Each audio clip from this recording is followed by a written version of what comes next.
Recovinyl is the recycling business basically within the vinyls program. Tell us, what is it that you concretely do? Well, from the beginning we tried to stimulate the use of recyclate in the value chain. So we had to make sure that more waste, let's say, was sorted and that we took out the PVC from that waste.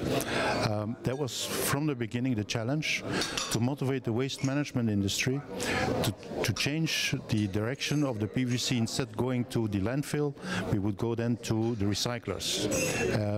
That's the basic thing. We were aware that it would give an extra cost to the waste management companies, so we were prepared to give an incentive to do more, let's say, compared to the past. We also said, and we thought that once the machine is running, that people would be motivated, they can see that it's recyclable, and it was also economical viable to do so. So then it was up to us, less to motivate, but more to register the existing activities of recycling in Europe. So Recovinyl basically is an industry initiative to encourage companies in the business to not to put the PVC in landfills, but to recycle it. How do you do that concretely? Do you have a budget for that, or do you use other instruments? There was, let's say, a yearly challenge to find a budget within the stakeholders of the PVC industry. So we had to convince the people, the PVC, let's say, producers, the converters, to have, or let's say, to collect some money so that we could motivate the recycling industry to get more business done. How do you see Vinyls Plus and recycling in the next 10 years? Well, it took some time, but now we realize that we have to go another direction. We have to create more the pull market so that we don't have to stimulate collection, but we want to create more need at converters level. So that's a different world, it's another concept. We are prepared to do so. We are almost ready with a new concept. Of course, I have now to convince the stakeholders to accept this new concept as well.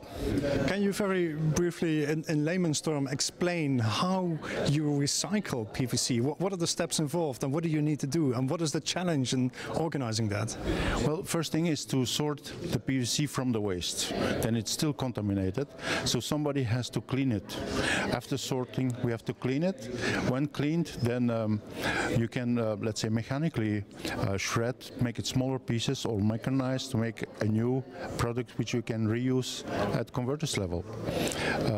The basic challenge is to sort the waste stream. That costs a lot of money.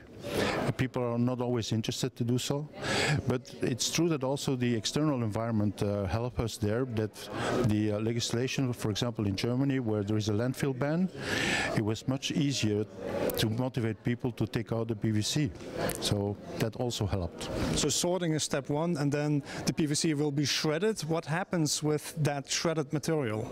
Once it's shredded, it depends a little bit the quality of the recycled material. It will be washed or micronized.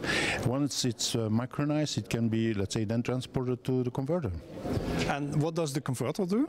Well, but he cannot just put it in his system. He needs to have a special system to extrude or whatever, to mix it again with virgin material.